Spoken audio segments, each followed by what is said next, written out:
how do we philosophize? Before we engage in philosophical inquiry, we must be able to distinguish between a holistic and partial point of view. This is critical for anyone doing philosophy because it sets a limit in coming up with conclusions about a given situation. So, what is the difference between a partial and holistic point of view?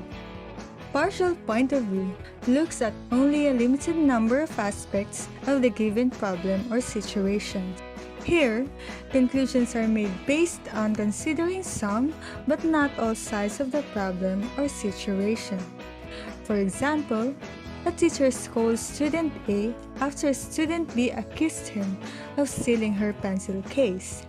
However, the teacher only listened to the story of student B and not to student A before deciding to scold the student. What about holistic perspective? Holistic perspective looks at all aspects of the given problem or situation. All aspects are given importance when making conclusions, and they are tied in together to form a general overview of the problem or situation. Given the same situation mentioned earlier, holistic point of view can be applied when the teacher listens first to both stories of her two arguing students before making any conclusion about the issue.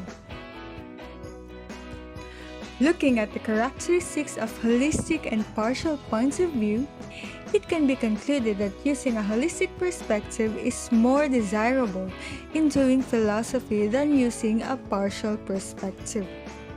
Partial points of view only promote limited knowledge on the situation. This leads to wrong conclusions. In the process of doing philosophy, it is critical to have a holistic point of view.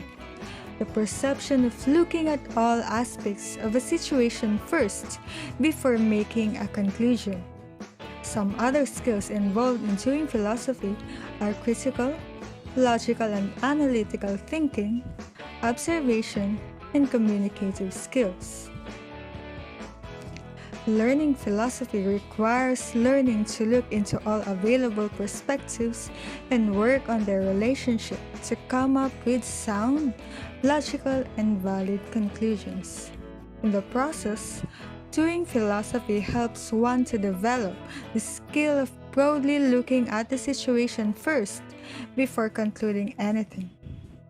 Thank you, and see you again in another episode here in Learner's Niche.